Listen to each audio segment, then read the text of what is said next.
제가 본문 읽어드리겠습니다. 정녕 우리가 그러한 소망을 가졌으므로 담대하게 말하노니 모세가 이스라엘 자손이 지금은 없어진 그것의 종말을 지켜보지 못하게 하려고 자기 얼굴에 수건을 가리는 것 같이는 아니하노라.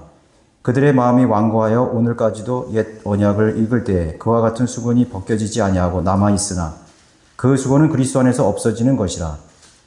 그러나 오늘까지도 모세의 글을 읽을 때에 수건이 그들의 마음을 덮는도다.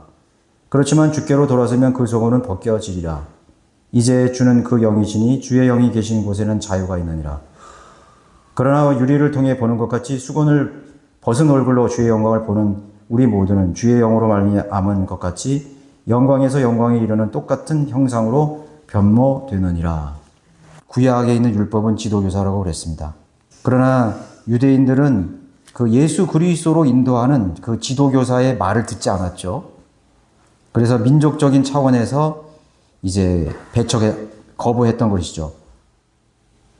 그래서 예수 그리스도가 초림했지만은 그 예수 그리스도를 알아보지를 못했습니다. 그래서 예수님께서도 너희들이 모세를 믿었더라면 나를 믿었을 것이라고 그렇게 말했던 거죠. 그들은 율법을 아주 철저하게 실행을 했잖아요. 그런데 실행은 했는데도 예수님을 몰라본 거예요. 그죠? 참 아이러니한 민족인 것이에요. 그러니까 빛을 거부하자 눈이 멀어 버린 것이다. 이 빛이라는 것은 뭡니까? 성령님의 조명을 받지 못하는 것이죠. 성령님의 조명이라는 것은 일루미네이션. 이거는 빛을 비추는 것입니다. 빛을 비추다. 네. 성령님의 조명이라는 것은 성령님이 빛을 비춰줘야 되는 거예요. 눈이 아무리 좋아도 불 다 꺼보세요. 책 보여요? 안 보이잖아요. 그러니까 우리가 믿는 준비된 우리의 눈, 영적인 눈도 있어야 되지만은 성령님이 조명을 해줘야 되는 거예요. 그러니까 아무리 영적인 사람이라도 성령님이 조명 안 해주면은 깨우치를 못하는 거예요. 빛을 비춰주지 않게 돼. 불을 켜줘야 되잖아요. 그죠? 그렇지만은 성령의 조명을 거부했던 것이죠. 그러고서도 유대인 조상들이 거부했죠. 그래 마지막으로 오순절 때, 오순절이 뭐예요? 성령이 오셨죠. 혀가 불같이 갈라지고 말이죠. 그 12 국가에서 온 유대인 사람들이 자기 나라 말로 히브리어를 말을 들은 거예요. 그죠? 그게 이제 방언인 거죠. 방언이라는 것을 외국어로 들은 거죠. 그죠? 예, 그 일부는 왔어요. 그러나 스테반 집사가 스테판이 설교했을 때 마지막으로 거부해버린 것입니다. 예수 그리스도를 거부해버린 것이죠. 예, 왔으면은 주님이 그 예수가 자신들이 기다리는 메시아였던 것을 알아봤을 거라고요. 그러나 거부했다는 것이죠. 그 이제 요즘 이렇게 유대인들한테 복음을 전할 때 이사야 53장 많이 인용하더라고요. 이사야 53장. 그 이사야 원장 예수님의 그 죽으신 고난을 얘기한 거 아니에요? 그가 채찍에 맞음으로 그가 조롱당함으로 우리가 낫게 되었다. 그런 우리가 있잖아요. 그런데 그 사람들은 그것을 예수님으로 보지 않아요. 이스라엘에 관해 말한다고 생각하는, 비유적으로 말한다고 생각하는 거예요. 그 다음에 이제 여러분 시편 22편 한번 보십시오. 예수님의 십자가 사건 아니에요, 그게? 예언적인 말씀이잖아요. 나의 하나님, 나의 하나님, 어찌하여 주께서는 나를 버리셨나이까? 어찌하여 나를 돕지 아니하시며 나의 신음하는 말을 멀리하시고. 예수님께서는 이 다윗이 예언한 걸 그대로 예수님 하셨다고 해요. 나의 하나님, 나의 하나님, 어찌하여 나를 버리시나이까? 엘리 엘리 나마 사박다니 하면서 그대로 인용했다고요. 그런데 그거를 듣고도 그 사실을 믿고도 믿지 않는 거예요. 또 6절에 보시면은 그러나 나는 벌레여 사람이 아니라 사람들의 비방거리요 백성들에게 멸시거리니라. 예수님이 고백에 나를 보는 자는 다 조롱하며 비웃나니 그들이 입술을 내밀고 머리를 흔들며 말하기를 그가 주께서 자기를 구하실 줄 신뢰하였도다. 주께서 그를 기뻐하시니 그를 구하게 하라 하나이다. 이거 똑같은 얘기를 했잖아요. 그죠? 예, 그 십자가 밑에서 그렇죠? 12절에도 보시면 많은 황소가 나를 둘러싸고 바산의 힘센 상소들이 나를 둘러싸였나이다. 원수들이 둘러쌌죠. 그들이 내게 입을 벌림이 마치 찢고 울부짖는 사자 같나이다. 내가 물같이 쏟아졌으며 물과 피를 흘렸죠. 나의 모든 뼈는 어그러졌고 내 심장은 밀초 같아서 나의 내장 가운데서 녹았나이다. 내 기력이 질그릇 조각같이 말랐으며 내 혀는 이틀에 붙었나이다. 주께서 나를 사망의 진토 속에 두었나이다. 그러니까 예수님이 내가 목마르다고 말씀하셨잖아요. 개들이 나를 에워싸고, 개들이라는 것은 이방인들이라는 말하는 거죠. 악인의 무리들이 나를 둘러쌌으며 그들이 내 손과 발을 찔렀나이다. 얼마나 이건 직접적인, 문자적으로 직접적이에요. 그런데 이거를 유대인들은 말이죠. 이걸 읽으면서 다윗에 관해서 얘기했다고 말하는 거예요. 그러니까 그거는 의도적으로 믿지 않기로 결정을 한 것이죠. 핑계를 대는 것입니다. 그죠? 조명해 주지 않은 거죠. 그 박스 안에 보시면 말씀하시기를 이 백성에게 가서 말하되 너희는 듣기는 들어도 깨닫지 못할 것이요. 이사야 6장 10절을 인용한 거죠. 사도행전에서. 보기는 보아도 알지 못하리라 하라. 이 백성의 마음이 무뎌지고 그들에게는 듣는 데 둔하고 그들은 자기들의 눈을 감았으니 이는 눈으로 보지도 못하고 귀로 듣지도 못하며 마음으로 깨닫지도 못하고 회심하지도 못하게 되어 나로 그들을 치유하지 못하게 하려 함이라고 하셨느니라. 그러면 무엇이냐? 이스라엘이 구하는 그것을 얻지 못하였고 오히려 선택된 자들이 그것을 얻었으며 그 나머지는 오늘까지 완고해졌느니라. 기록된 바와 같으니 하나님께서 그들에게 혼미한 영과 보지 못할 눈과 듣지 못할 귀를 주셨노라 하였느니라. 이는 하나님께서 그렇게 만드신 거 아니라 본인들이 그렇게 결정을 했기 때문에 하나님이 그렇게 표현하신 거예요. 하나님께서는 의도적으로 그 사람들을 속이기도 하시고 그 눈을 닫아버리시도 하죠. 왜 그러냐면은 그 사람들이 그렇게 하기로 결정했기 때문에. 여러분, 이브가 영적으로 분별력이 있었는데도 속았는 것 같습니까? 이브는 이미 정력적인 눈을 가지고 있었기 때문에 마귀가 그걸 이용한 거예요. 이브가 자신이 하나님의 말씀에 대한 견고한 그런 믿음을 가지고 있고 신뢰를 가지고 있었으면 마귀가 어떤 유혹을 하고 미혹을 해도 넘어가지 않아요. 자기가 그것에 대한 항상 그걸 보면서 그 선악을 알게 하는 나무의 과실의 나무를 지식의 나무를 보면서 과실을 보면서 항상 그것을 정욕을 가졌다고. 왜 좀 보기 좋고 먹음직스럽다 이거예요. 항상 그 정욕을 가지고 있었던 거예요. 그러니까 마귀가 접근한 거죠. 여러분, 어떤 사람이 마귀의 공격을 받았다 이거죠. 마귀에게 미혹을 속았다 이거죠. 그럼 왜 속은 거예요? 그 사람이 속을 만한 그런 상황이 있었기 때문에 속은 거예요. 네. 여러분들이 믿음이 견고하고 영적인 사람이라면 마귀가 아무리 공격해도요, 여러분 넘어지지 않아요. 여러분들이 세상의 가치관을 가지고 돈이나 이런 황금의 여러분 그런 물욕의 여러분 그런 가치관을 가지고 있어봐요. 그러면 사기꾼들이 딱 오면은 넘어가는 거예요. 넘어간다고. 아, 내가 사기시는 물건이 누가 막 이렇게 홍보한다고 해서 사요? 내가 전혀 관심이 없는 물건 여러분 거들떠 보지 않잖아요. 아유, 필요 없어요. 다른 데 가서 알아보시오. 내가 관심 있으면, 솔깃한 거예요. 싸게 판다고? 그런 게 있어? 넘어가는 거예요, 그게. 그런 상황이 있었기 때문에 넘어가는 거지.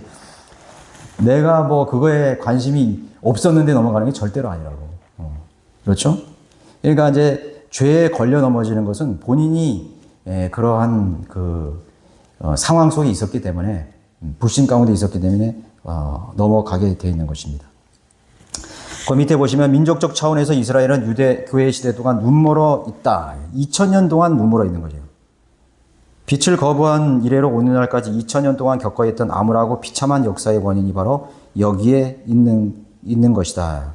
그러나 개별적으로 자신의 마음을 주께로 돌이킬 수 있다. 그런 사람에게는 구약 전체에 걸쳐 눈을 가리고 있던 수건이 벗겨지게 된다. 이스라엘 백성들의 눈을 가린 수건처럼 진리를 거부하는 자들의 마음은 더욱더 완악해질 뿐이다. 그러니까 하나님께서 이스라엘에게 다 기회를 줬다고요. 예수 그리스도의 영광의 강체, 예수 그리스도의 영광. 근데 구약은 모세를 통해서 율법을 줬다고요. 이 율법도 영광이에요. 하나님의 영광스러운 법이에요. 그런데 이 영광은 수건으로 가려졌어요. 왜 수건으로 가려냐면 이 율법의 영광이라면 임시적인 영광이에요. 임시적인 영광은 사라질 영광이죠. 그래서 수건이 있었던 거예요. 그래서 사라질 영광이 있기 때문에 모세가 유대인들을 앞에서 율법을 얘기할 때는 수건을 가렸어요. 사라질 영광이니까. 이게 바로 구약이에요. 신약이라는 거는 이제 복음이잖아요. 복음 예수 그리스도를 계시를 했다고. 하나님 말씀을 통해서 은혜의 복음을 주셨다고. 이거는 어떻게 되는지 알아요? 이건 유리로 돼 있어. 유리로 봐도 보이잖아, 그죠? 거울 유리란 말이죠, 그죠? 지금 나옵니다. 다르죠? 이게 다르잖아요, 그죠? 없어질 영광과 우리는 보는 거거든요. 예수 그리스도를 보는 거죠. 거기에 밑에 보시면 성경에서 죄를 정당하실 구절을 찾거나 진리가 아닌 이익을 위해 정립되어 놓은 교리를 정당하려고 성경을 찾는 자들에게는 주님께서는 그들의 눈을 가리시어 빛을 보지 못하게 만드는 완고한 마음을 주시는 것이다. 그래서 이제 거짓거리 로마 카톨릭 그리스도의 교회 은사주의 여호와의 증인 안식교 칼빈주의. 우리가 분명히 유리를 통해서 예수 그리스도의 영광을 볼 수 있는데 그걸 거부해 버린 거예요. 지금 거부해 버리는 거지. 그러니까 어떻게 보면은 이런 사람들은 구약의 유대인들보다 더 비참한 사람들이에요. 그러니까 이 유리라는 거는 바른 말씀이거든요. 말씀들과 진리의 지식들이죠. 우리가 진리의 지식을 통해서 예수 그리스도를 보는 거예요. 근데 진리의 지식을 거부해 버리니까 아예 보지 못하는 거지. 유대인들은 아직도 수건 안 벗겼고 그 사람들은 아예 그냥 예수 그리스도를 그러니까 이제 구약 전체에 걸쳐 눈을 가리고 있던 수건이 벗겨지게 된다 그래야죠. 그러나 유대인들이 개인적으로 그 수건을 벗으면 예수님 볼 수 있어요. 구원받을 수 있다고. 개인적으로는. 그러나 민족적으로는 아직도 그 수건이 안 벗겨져 있는 것이죠. 수건이라는 게 뭐죠? 종교죠. 올가미와 같고 족쇄와 같고 새카만 색안경과 같은 거죠. 그래서 예수 그리스도의 초림을 보지 못한 것입니다. 예수 메시아를 보지 못했던 것이에요. 그래서 이 없어질 영광이라는 게 뭐냐면 지금도 마찬가지죠. 이런 비진리에 있는 진리를 모르는 사람들은 그 안식교 같은 경우는 그냥 구약을 믿잖아요. 그럼 어리석은 사람들이죠. 그냥 아직도 그 없어질 영광, 그 수건에 가린 그거를 믿는다고. 유월절 지키고 안식일 지키고 말이죠. 그런 다음에 또 율법주의 같은 거. 이제 거기에도 영광이 있어요, 잠깐. 거기도 흉내 낼 수 있어요. 그러나 그것은 사라질 능력이고, 사라질 지혜고, 지식이고, 그런 것들이라고. 율법에도 분명 능력이 있고, 지혜가 있고, 지식이 있고, 명철이 있는데, 그건 사라질 영광이고, 능력이고, 지혜라고요. 그래서 종교라는 것은 계속 행해야 돼요, 그거를. 그래야 그것을, 그 능력을 유지할 수가 있어요. 새벽기도 매일 드리다가 한 번 안 드려봐요. 다 사라진 거지, 능력이. 뭐 로마 카톨릭에서 하는 그런 그 성만찬이 마치 그것이 예수님의 살과 피를 먹는다고 생각하고 매주 그거를 드린다면 그걸 계속 해야 돼요, 그거를. 그거 안 하면은 그 종교는 의미가 없는 거예요. 그래서 모든 종교는 대표적인 종교 행위가 있어요. 네. 한국 기독교회 같은 경우는 이제 주일 성소라든가 우리는 그 주일 성소의 의미가 아니잖아요, 그죠?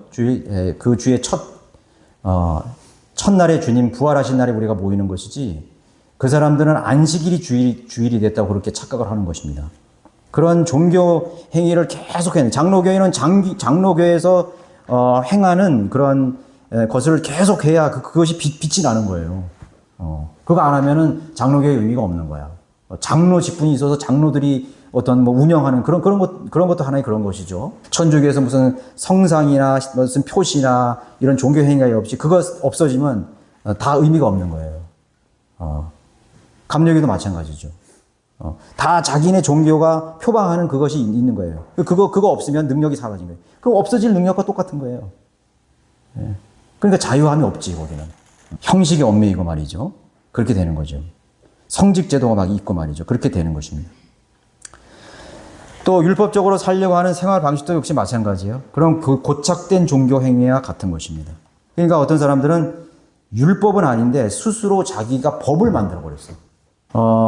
우리 가정 같은 경우는 매일 가정 예배를 드리거든요.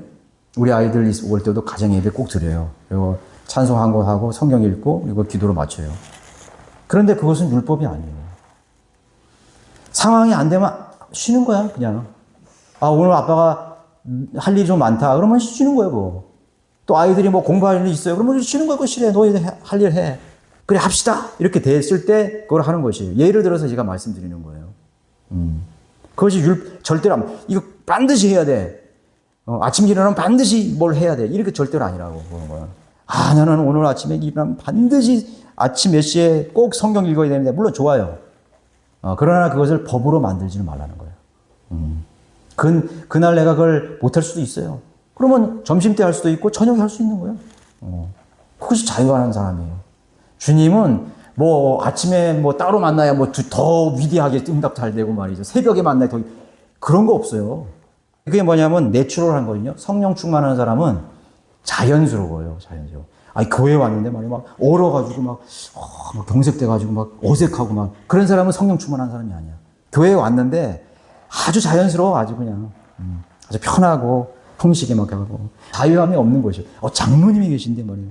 강대상에 어디 올라가가지고 말이야 야단치고 말이죠. 막 저는 그런 교회들 봤어요.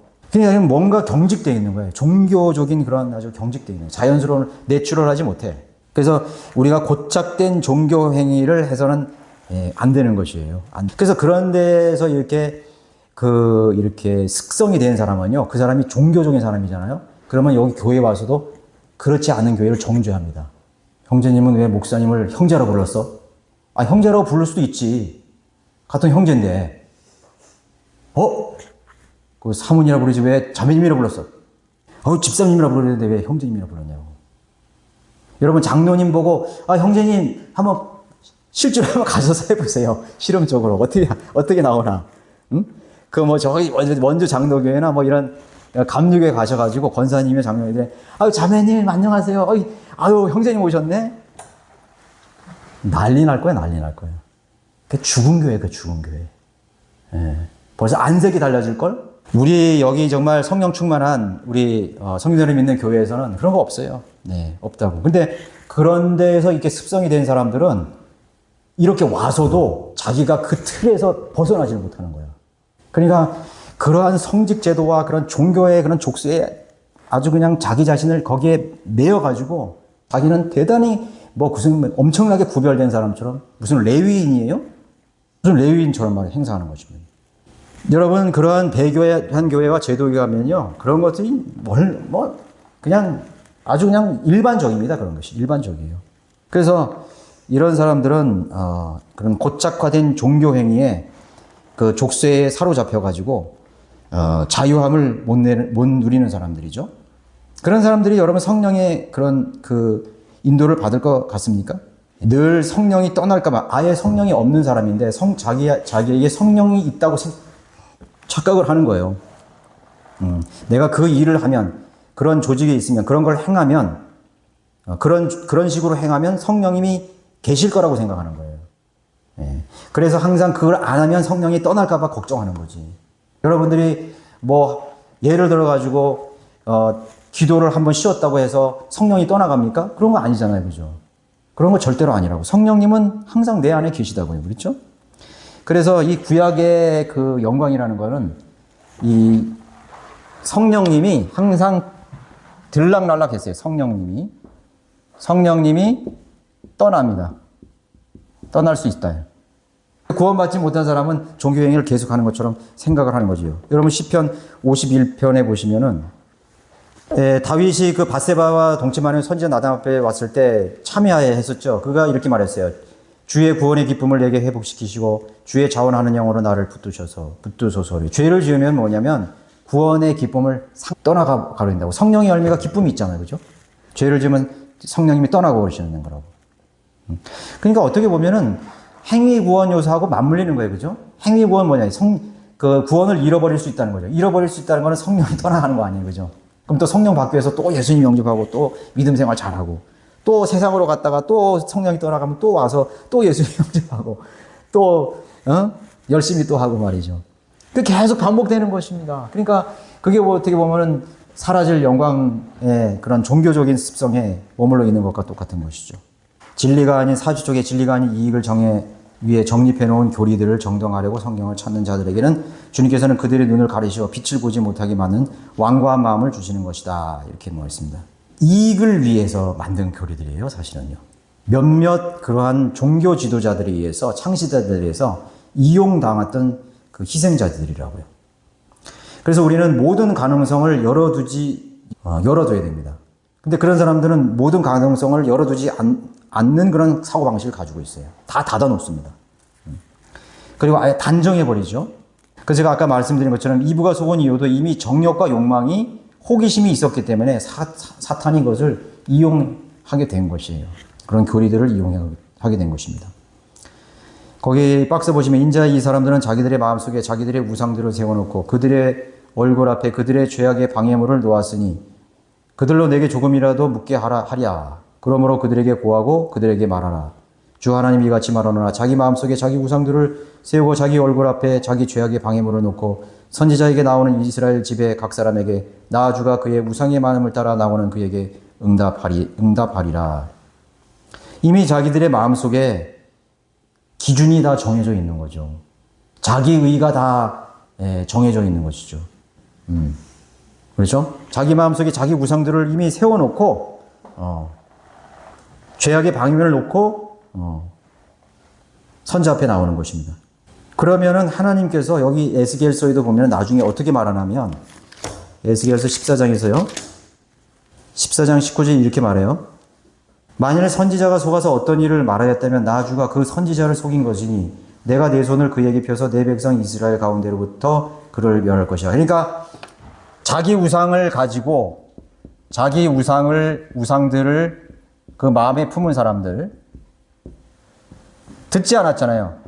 선지자의 말씀을 거부했습니다. 그러면 하나님께서 어떻게 하신지 아세요? 이제 9절에서 얘기한 것처럼 거짓 선지자를 세워요. 거짓 선지자를 누가 세운 거예요? 하나님이 세우신 거예요. 왜? 진짜 선지자는 말을 안 들으니까. 그래서 거짓 선지자를 두어서 거짓 선지자를 따라가게 만든 것입니다. 그래서 하나님의 심판받게 되는 거예요. 마찬가지죠? 그러니까 왜 지금 이 세상에 거짓 교리가 있고, 거짓 목사가 있고, 거짓 신학자가 있고, 거짓 성경들이 있는 거예요.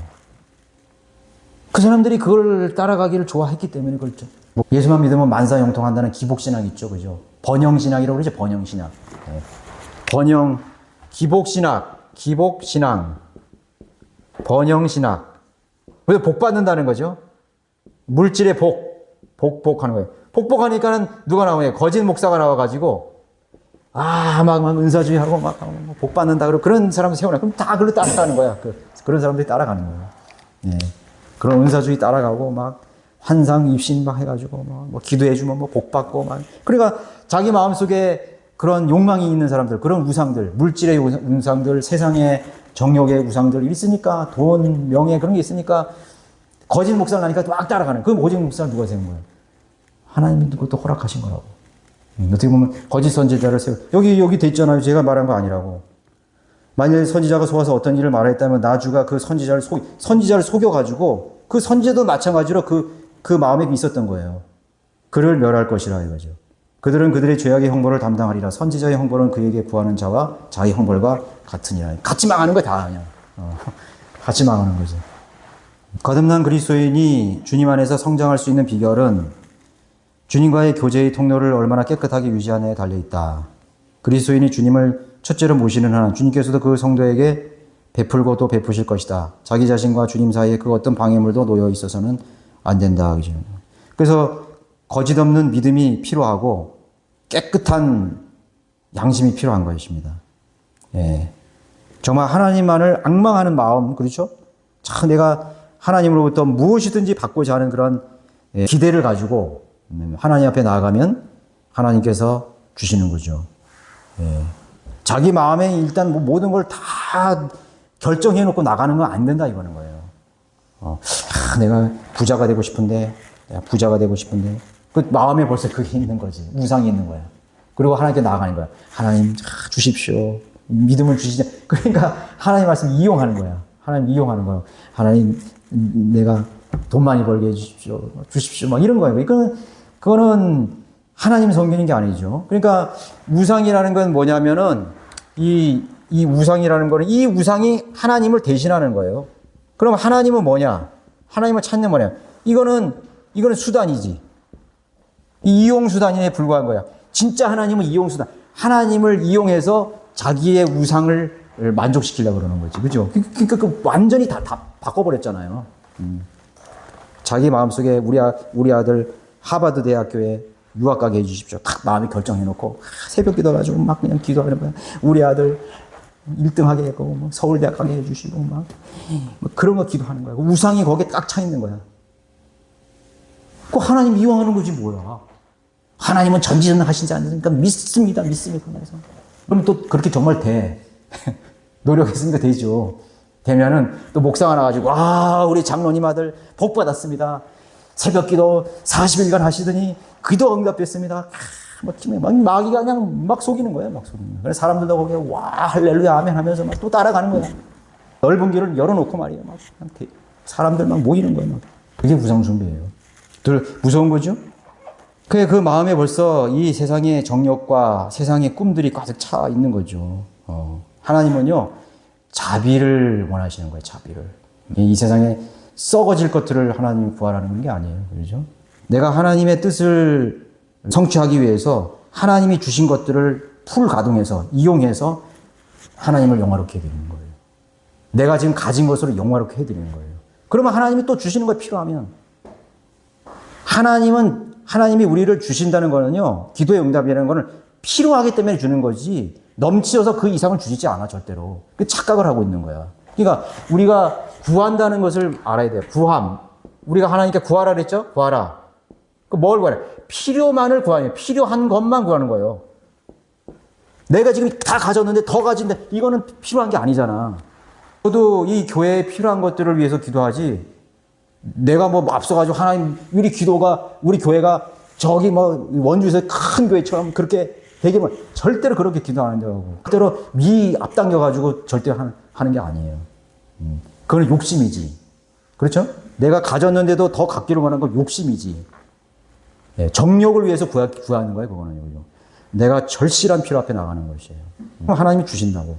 여러분들의 인생이나 저 여러분 인생을 가만히 한번 보세요. 욕심이 그게 성장하면 뭐가 돼요? 죄가 되고, 죄가 하면 사망이 되는 거예요. 그러니까 욕심으로 구해서 그 사람이 가졌다? 그러면 그 사람은 망하는 거예요. 그 사람은 이제 정신세계가 어떻게 되든지, 믿음에서 그 사람이 황폐되든지, 영적으로 황폐든지, 뭔가 그 사람은 이제 이상해져 버리는 거지. 근데 내가 가졌는데 더 줬다? 그거 왜 그런지 아세요? 나누라고 주는 거예요. 그 하나님이 나에게 넘치도록 줬다는 거는 청직이야, 나에게. 맡기신 거예요, 나에게. 물질도 맡기고, 건강도 맡기고, 여러 가지 맡겼다 이거예요. 그 모라비안 교대의 진센도르프 보세요. 자신의 전 재산을 다 그리스도인을 위해서 나눴잖아요. 모라비안 성지에서 세계 종교의 본부가 됐다고, 자기 성지에서. 그리고 모라비안 그 진센도르프는 맨발로 다녔다고요. 맨발로 다니면서 복음을 전파했다고요. 얼마나 멋진 사람이에요. 그렇죠? 그래서 진센도르프를 백작이었다고, 백작. 진센도르프 백작이라고. 그래, 우리 그리스도인들의 입에 그 역사 속에 오르내리잖아요? 회자되잖아요? 하나님 얼마나 기뻐하시겠어요, 그 사람은. 그것을 우리가 잘 하나님의 뜻을 알아야 된다고. 그래서 우리는 주님을 앙망하는 가난한 마음으로 다가가야 되는 것입니다. 자, 17절에 보시면은 주는 그의 영이시니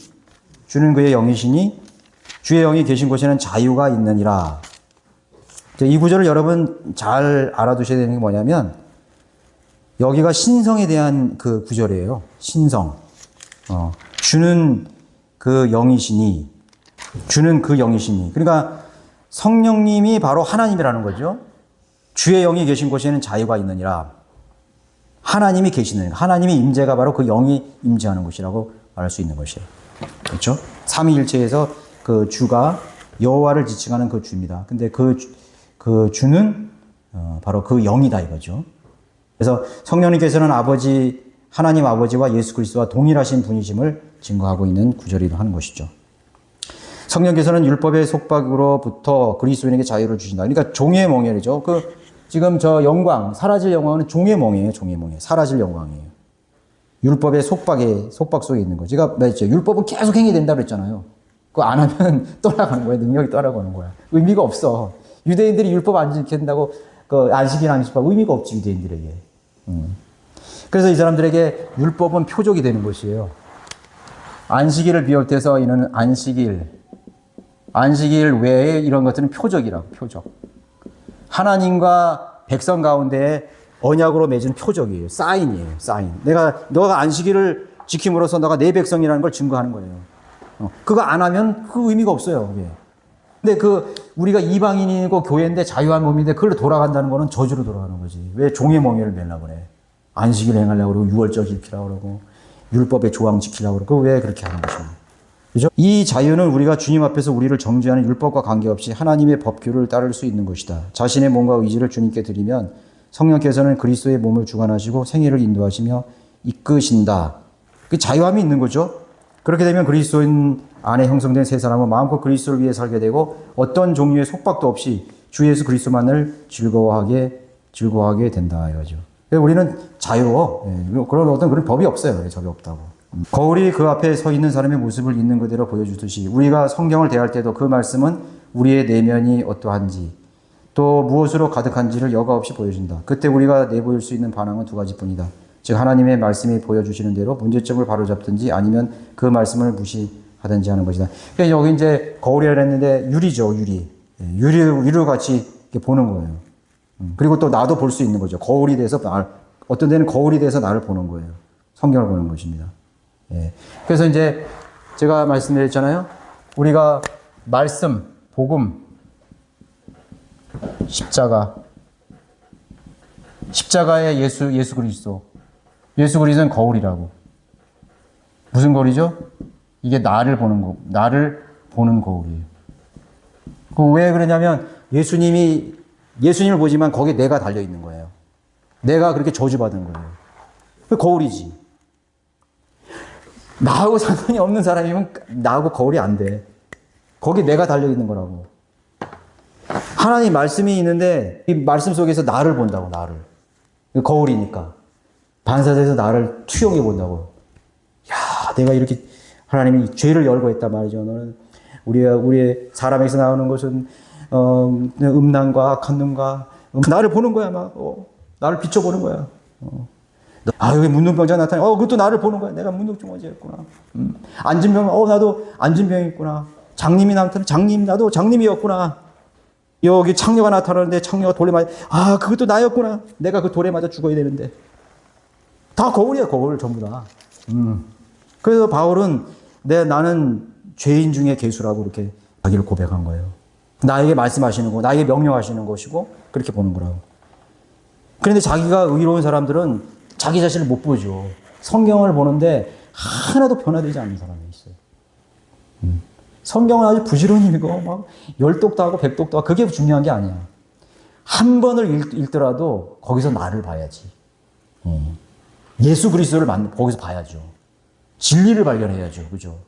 그것이 중요한 것인데. 아무 소리, 많이 읽는다고 성경이 중요한 게 아니에요. 정확하게 그것을 읽고 나를 투영해 봐야 된다고요. 그래서 이제 우리는 거울을 통해서 나를 보는 거예요. 문제점을 보는 것입니다. 박사님 보시죠. 그러나 너희는 말씀을 행하는 자가 되고 단순히 듣기만 하는 자가 되어 자기 자신을 속이지 마라. 누구든지 말씀을 듣기만 하는 자가 되고 행하는 자가 되지 않으면 그는 거울로 자기의 타고난 얼굴을 보는 사람과 같다 이거죠.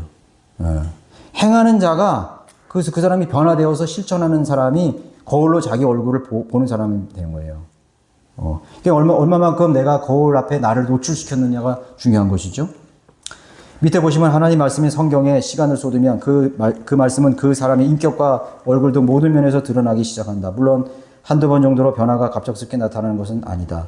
그러한 변화는 서서히 나타나는데 성경을 대할 때마다 지속적인 상호작용이 일어나서 성경에 있는 하나님의 영광이 우리를 스쳐 지나갈 때 우리 또한 그 영광스러운 형상으로 변모되기 시작한다 이거죠. 그러나 아무리 많은 거울을 가지고 있다 하더라도 그것을 들여다보지 않으면 아무 도움도 되지 않는다. 반드시 들여다보고 문제점을 고쳐야 하는 것이다. 그죠? 여러분, 태교할 때 좋은 것만 보잖아요. 그죠? 좋은 것만 보고 좋은 것만 듣고 좋은 것만 먹잖아요. 그죠? 그렇잖아요. 정상적인 자기가 좋은 엄마가 되고 좋은 자녀를 낳기 위해서 그렇게 하잖아요. 그죠? 될 수 있으면 스트레스 안 받기를 하잖아요. 그죠? 이렇게 계속 좋은 거 보면 기분이 좋아지잖아요. 그죠? 성경 말씀 듣고 또 찬송가 듣고 영적인 말씀 듣고 클래식 같은 것도 듣고 말이죠. 하면 천해지잖아요. 그죠? 그럼 비슷하게 된다고 사람이. 여러분 이런 영상 볼 때도요. 막 이렇게 막 우리 애들도 가끔은 이 사고 나는 영상 많이 있잖아요. 그 뭐 한블리인가 막 그 재밌다고 보는데 그거 보지 말라 그랬어 내가. 그거 보면은요 알게 모르게 스트레스가 막 나오고요. 응? 공포감이 막 그게 쌓여요 그게. 왜 안 좋은 걸 보는 거야? 막 범죄 같은 거 막 이런 거 나오잖아요. 재밌긴 재밌어 그런 거 보면은. 그런데 사람이 그런 게 보면은 스트레스를 쌓인다고. 왜 좋은 그 많은 것들이 있는데 왜 공포 영화를 봐? 그렇죠? 세상에 스트레스 받는 것도 많은데 왜 공포 영화를 보냐고. 그럼 마귀가 들어가는 거지. 이런 공포 영화 보면 마귀가 들어가요. 진짜 들어간다고. 그러면 그거 공포 영화 보고 가지고 밤길 가봐요. 뒤에서 유령이 덮칠까? 벌써 마귀가 들어갔어 벌써. 마귀가 자기를 지배하고 있는 거 벌써. 지옥적인 것이고 마귀적 저주받은 것이고. 그러니까 우리가 좋은 것을 보면은요, 좋은 음악을 듣고 말씀을 보고 하면은 닮아가는 거잖아요. 여기서 말씀하시는 거는 성경의 시간을 많이 쏟으면 쏟을수록 여러분 기도를 해보세요. 여러분 이런 복음 전하고 와보세요. 세상의 그런 찌꺼기들이 마음의 찌꺼기들이 다 사라져요. 이런 복음 전하러 가실 때 뭔가 여러분 다 찌꺼기들이 없어진 것 같지 않아요? 세상에서 최고의 일을 했기 때문에 하나님께서 다 씻어주신 거야, 그거를. 다 잊어버리잖아요, 그냥.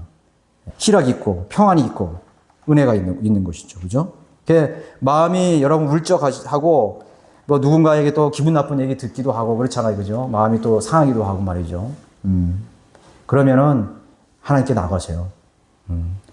주님과 동행하세요. 그 주님과 관계된 성경을 읽는 시간도 될 수 있고, 말씀을 듣는 시간도 될 수 있고, 기도하는 시간도 있고, 또 나가서 복음을 전하는 시간도 될 수 있고. 그러면 여러분 하나님의 그 영광 안에 들어가는 것입니다. 이제는 우리가 우리가 유리처럼 이 영광을 유리와 유리처럼 이렇게 보잖아요.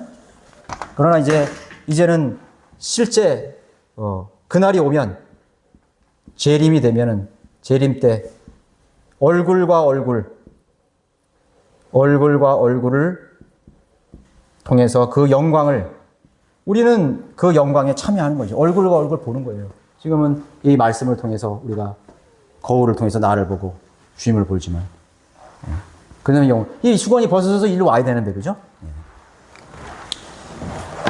그래서 그거를 이제 고린도 전서 13장에도 말씀하셨고 13장 12절에 말씀하셨죠. 그죠? 얼굴과 얼굴을 대면해서 이제가 주님과 같은 영화로운 몸을 우리가 입게 된다. 그랬습니다. 그래서 여기 이제 우리가 문제점을 보면은 우리가 유리를 보되요. 깨진 유리를 통해서 보면 안 돼요. 깨진 유리를 보면은 예수님의 형상이 잘못 일그러지게 보이는 거예요. 그런 잘못된 교리, 잘못된 변개된 성경, 진리의 지식에 이르지 못하죠. 또 두 번째는 빛이 필요하다는 것이요. 우리가 성령이 아까 말씀드린 것처럼 성령의 조명이 반드시 필요하다. 두 번째. 거울을 보면서 하루를 시작하는 것이 중요하다. 그죠? 언제 봐도 좋지만 여러분이 매일 그 거울을 보면 볼수록 좋은 것이에요. 거울은 절대로 다음에는 속이지 않는다. 거울이 여러분 속여요? 내가 거울을 봤더니 나같지 않게 보여.